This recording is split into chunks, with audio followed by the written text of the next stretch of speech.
And this is basically how the transmissibility and the effectiveness of that virus for itself, of how it can survive inside the host, has become increasingly improved. So we went from 614D to the beta, to the gamma, to the alpha, to the delta. That was extremely dangerous. And now to Omicron, they can affect anything and everybody, and very, very fast.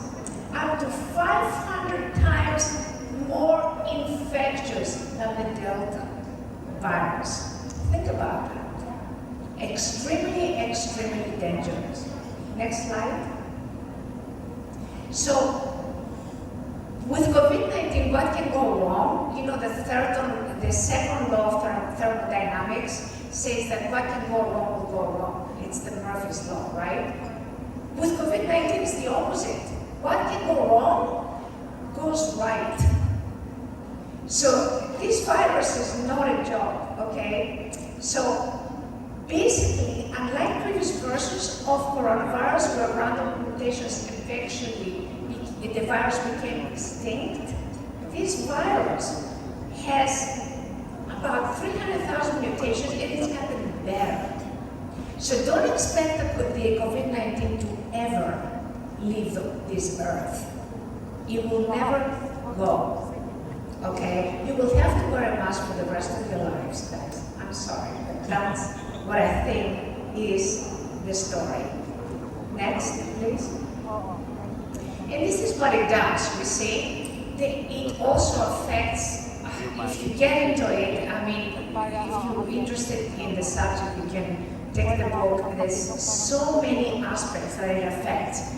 So this little thing that the MRSS do, what it does, it primes, it basically, it shapes it, like it kind of sharpens it. So the COVID-19 can infect it even better, can fit better, okay? And then you have the Adam-17 that basically shapes the ACE2 receptor, but by doing that, it sends it into the fluids, and by sending it into the fluids, you can increase the infection because all the blood and all the fluids can infect not only your entire body, but also everybody else that stands next to you.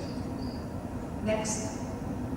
So this is the bigger thing. You see, this is how the Adam-17 cleaves, shapes the ACE2 receptor, which is a problem in itself because ACE2 receptors reduce blood pressure, and they cannot do it because they are basically with the virus. They are occupied by the virus, and they shed into the bloodstream and into the other fluids, and then infect the entire body like that. So no matter how you cut it, no matter which way you go, this virus will win. Next. So here is the ACE2 receptors. You see, testosterone is also a very important. You see, it affects males more than females. It's because of the testosterone. So, abnormal testosterone, you're going to have a poor COVID-19 diagnosis. So testosterone goes up, ACE2 receptors go up, okay? So now you have more chances of getting it, you see? So you have low testosterone, you have a problem. You have high testosterone, you have a problem.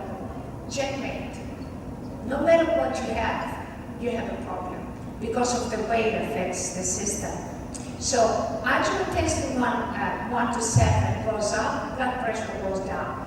But everything else affects the angiotensin 1 to 7. In other words, no matter what happens, you see, the androgen is also a problem because the TMRS, you see that enzyme that I told you that it shapes it better so it can fit much better? Well, androgen increases that enzyme. So now you have more enzymes there to get that fit between COVID-19 and your receptor much better. So that's why men are more affected by it. Next slide. Now, another problem. There are more receptors in males, more ACE2 receptors in the male lungs, in the thyroid, in the liver, in the colon, kidney, stomach, pancreas, skin, adipose tissue, testes, and you have the testes that women don't have, obviously, in addition to everything else. Females have much less expression in their organs, so that's why they're better. I guess COVID-19 must be female in gender. It likes females and does not like males. Something against males. Next slide. So basically, this is another how it affects, like check it, okay? So AC1s, okay, decrease the atom 17, which is the disintegrated metal potassium 17. You decrease the Ang2, then you increase the atom 17. It's like no matter how you cut it, it's gonna be a problem. It's gonna affect you. And the atom 17 will cleave the AC2 receptors and will infect everything in your body. Next slide. So this is again basically a diagram out of the book and how the AC2 receptors increase the 1 to 7 angiotensin. Well, that's going to be good for your blood pressure, but because your blood pressure goes down. But it also increases the angiotensin too, that increases your blood pressure. And the AC2 receptor is connected to the atom 17 and to this. This is the thing that the angiotensin, the androgen increases. That is a problem, and that's why the males are more infected, more easily infected than the females. Next one. So here's the other problem, the innate versus the adaptive immune response. Initially, the cytokines regulate an innate and non-specific line of immune defense.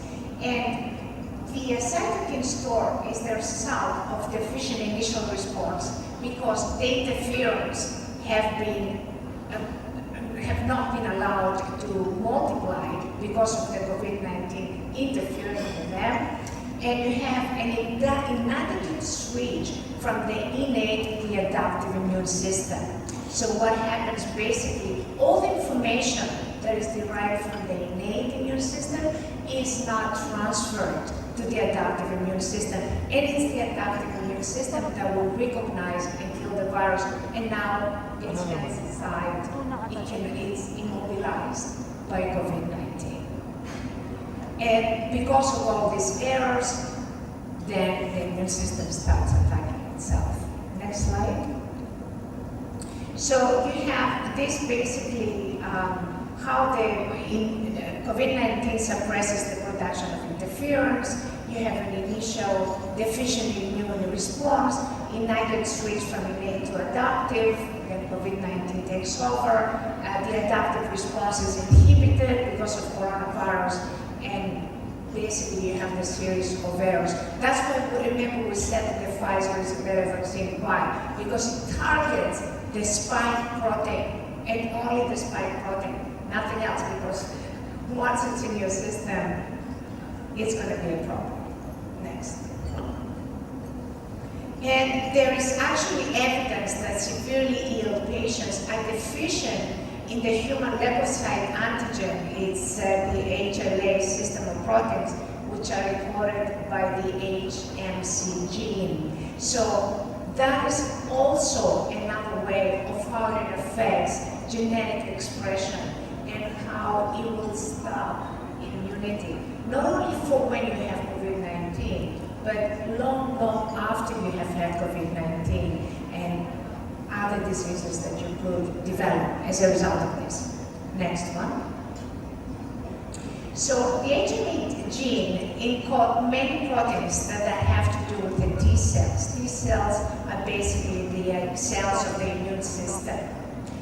And they are active during the adaptive response. So when it interferes with this gene, then the adaptive response will be compromised. Again, it will not be able to recognize the virus. And as a result, the immune target remains non-specific. In other words, it doesn't know what the virus looks like. Okay? And therefore, it results in an indiscriminate attack against the enemy. So it attacks your liver because it has a couple of COVID molecules in there, but it attacks your entire liver, and then your liver cannot function. Next one. So this is why asymptomatic COVID-19 transmission is dangerous for all the reasons that I said previously. And they can actually, they have no symptoms, they have no fever, they have no sneezing, but they can still be active carriers of this disease that can later affect you. Even if you are symptomatic, they can hit you much later in life in other comorbidities that you may have. Next slide. So basically, you need to wear a mask. Okay, I know you don't want to hear that because we're all tired and we cannot breathe with it, but you need to wear a mask because the probability of transmission is the lowest when you're wearing a mask. Next slide. And of course, our governments like the United States, I'm sure Philippine government is the same, say, you know, you can loosen up on the mask because they're based on economical growth. They're not virologists to understand the depth and the danger of this disease, of this viral infection. Next, please. And with this, I would like to conclude my lecture. If you do have any questions, you can email me at science@ideas.com, and I'll try to answer all of your questions. Thank you very much.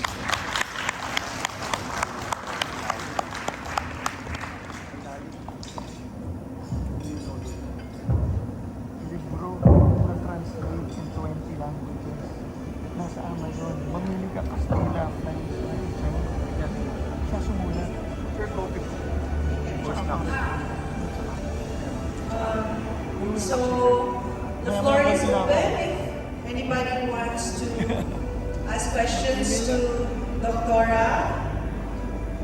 So if not, can I call on Dr. Rylan Flores, Dr. Yapindon Fresco, Dr. Daisy Kapitan to award the plaque of appreciation.